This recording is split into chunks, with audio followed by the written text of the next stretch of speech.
ครับสวัสดีครับวันนี้ก็จะมาสัมภาษณ์นักรบนะครับ เพื่อนที่เข้าตีเนิน400ด้วยกันนะครับมึงถือนี่ครับลวดมักจับขูดขานี่เจ็บบ่ลวดหนาวโอ้ยมาบอกนะอันพวกเขาน้ำลังนะชุดกูเขาเครียดแล้วจังเขาน้ำลังนะอุ้ย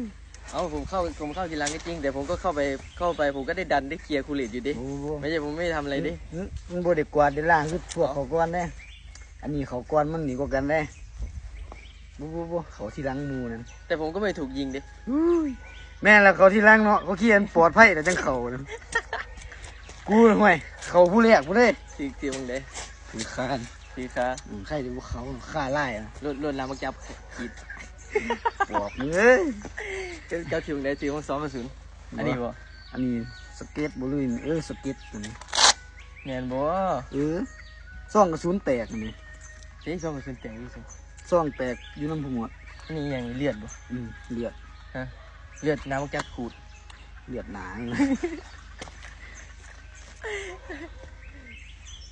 รู้สึกเนี่ยเด้ตอนถึกนะจักตัวนั้นมันยังซ่าอยู่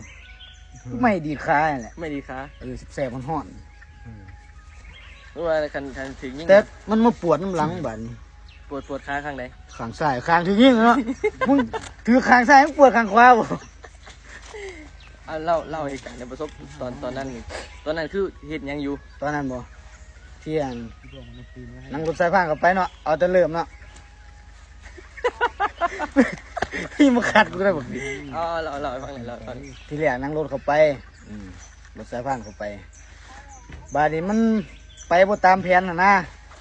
มันทางหนานเป็นหน้าผารถสายพานไปบ่ได้รถสายพานเขาบอกเข้าไปบาดนี้มันเลยให้อันกำลังพ่นลงก้อนไปเลยยางเขายางที่แรกกันห้ยไม่ยางแล้วมาแขนกูเลยกูเลยสิลืมเลยนี่ที่แรกกันจ่าถือก้อนยางน้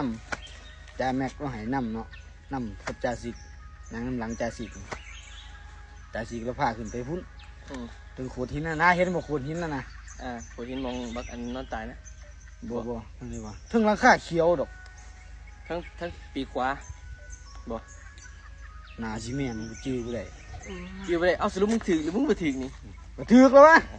มึงเข้าไปไหนวะรถสะพอเข้าไปเนาะไปปุ๊บลงแล้วรถเขาบ่ได้ลงงานอันจะกล้องยี่นี่มันต้องตามมันนั่นเด้ตามยังย่างเข้าไปย่างอ้อมรถไปเนาะไปหอดลงแล้วลงคูเลตแล้ว